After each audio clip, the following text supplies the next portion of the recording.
রাতের নিস্তব্ধতা যখন চারপাশকে থমকে দেয়, তখন কিছু অশরীরী ছায়া ডায়েরির পাতায় নিজেদের অস্তিত্ব জানান দেয়। আপনি কি তৈরি সেই শ্বাসরুদ্ধ অভিজ্ঞতার জন্য, যা আগে কখনো শোনেননি, যা আপনার রাতের ঘুম কেড়ে নিতে বাধ্য? খুলেছে রহস্যের নতুন পাতা। আপনারা শুনছেন অজানা ডায়েরি।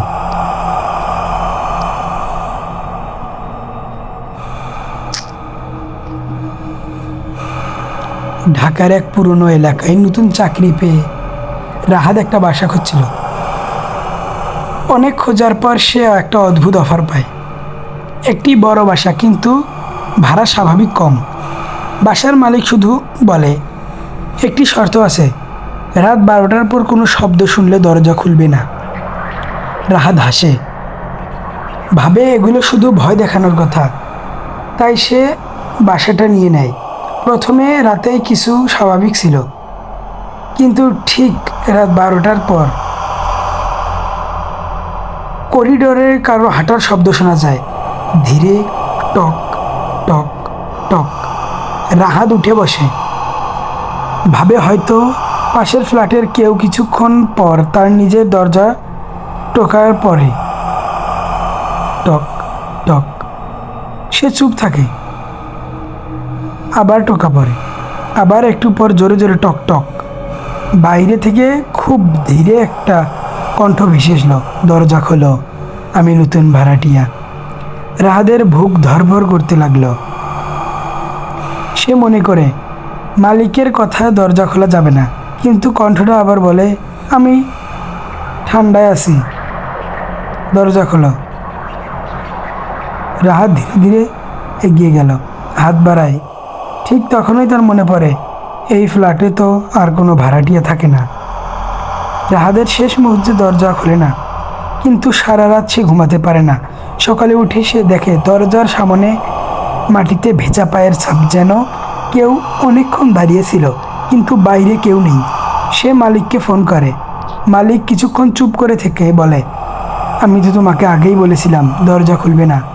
রাহাত ভয় পেলেও নিজেকে বোঝায় এগুলো কাকতালীয়।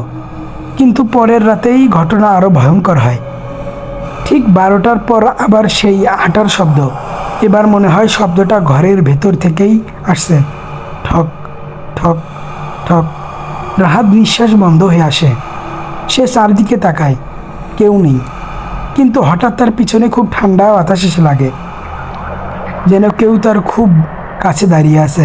সে ধীরে ধীরে ঘুরে দাঁড়ায়, কেউ নেই, কিন্তু আয়নায় সে যা দেখল সেটা তার শরীর ঠান্ডা করে দেয়। তার পিছনে একজন দাঁড়িয়ে আছে, কিন্তু বাস্তবে নেই, শুধু আয়নায় দেখা যাচ্ছে। রাহাত ভয়ে বাসা ছেড়ার সিদ্ধান্ত নেয়, কিন্তু যাওয়ার আগে সেই নিচের দোকানদারের কাছে জানতে চায় এই বাসার ইতিহাস। দোকানদার ধীরে ধীরে বলে, এই বাসায় একজন ভাড়াটিয়া থাকতো। সে এক রাতে দরজা খুলেছিল, তারপর থেকে তাকে আর কেউ দেখেনি। রাহাদের হাত কাঁপতে থাকে। সে তাড়াতাড়ি বাসায় ফিরে জিনিস গোছাতে শুরু করে। ঠিক তখন ওই রাত 12টা বাজে। আবার সেই টোকা, টক টক টক। এবার কণ্ঠটা আরও স্পষ্ট, তুমি তো গতকাল দরজা খোলোনি, আজ খোলো। রাহাত চুপ করে থাকে, কিন্তু হঠাৎ দরজাটা নিজে থেকেই একটু খুলে যায়, ধীরে, কর্কশ শব্দে। বাইরে কেউ নেই, কিন্তু ভেতরে ঠান্ডা হাওয়া ঢুকে পড়ে।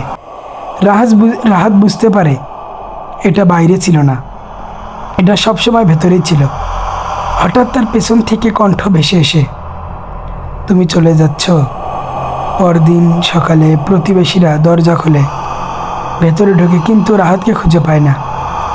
শুধু আয়না লেখা ছিল নতুন ভাড়াটিয়া। রাহাতের নিখোঁজ হওয়ার পর সেই পুরনো ভাড়ার বাসাটি কিছুদিন বন্ধ ছিল। প্রতিবেশীরা বলতো রাত 12টার পর নাকি এখনও করিডোরে হাঁটার শব্দ শোনা যায়। কেউ দরজায় টোকা দেয়, কিন্তু দরজা খোলে না। কয়েক মাস পর সেই বাসায় আবার নতুন ভাড়াটিয়া আসে।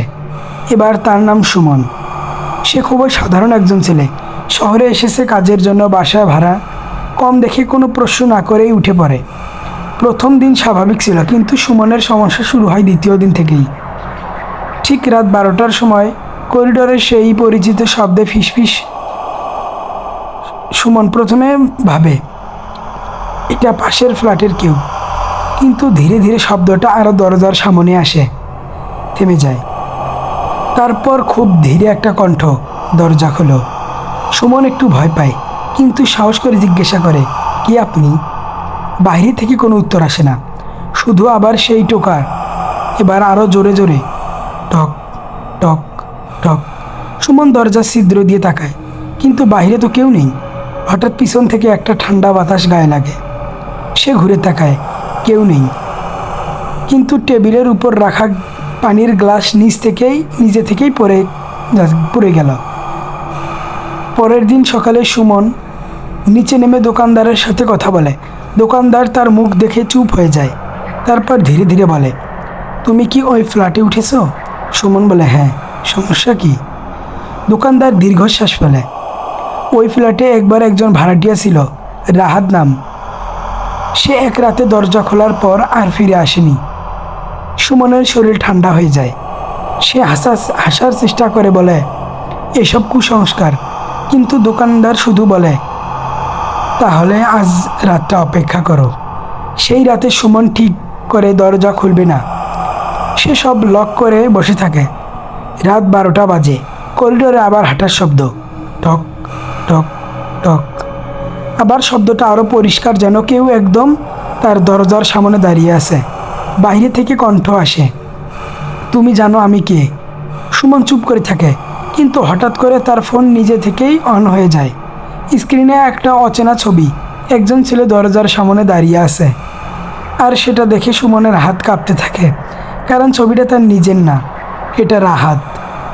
হঠাৎ দরজা খুব জোরে ধাক্কা, ধাম ধাম। সুমন চিৎকার করে বলে, কে? বাইরে থেকে কোনো শান্ত গলা উত্তর আসে, আমি তো আগেই ছিলাম, তুমি শুধু দেরিতে জানতে পারলে। ঠিক তখনই ঘরের সব আলো নিভে যায়, নীরবতা। আর তারপর দরজাটি ধীরে ধীরে নিজে থেকেই খুলে যায়। নতুন ভাড়াটিয়া কখনো নতুন হয় না, সে শুধু পুরনো গল্পটা আবার শুরু করে। সুমনের সামনে দরজাটা ধীরে ধীরে খুলে যাচ্ছে, ঘরের সব আলো নিভে যাচ্ছে, শুধু করিডোর থেকে একটা ঠান্ডা আলো ভেসে এসেছে। সুমনের শরীর জমে যাচ্ছে। সে দরজার দিকে তাকিয়ে আছে, কিন্তু নড়তে পারছে না। হঠাৎ বাইরে থেকে সেই পরিচিত কণ্ঠ, তুমি আমাকে দেখছো? দরজাটা পুরো খুলে যায়, কিন্তু বাইরে কেউ নেই, শুধু করিডোর ফাঁকা।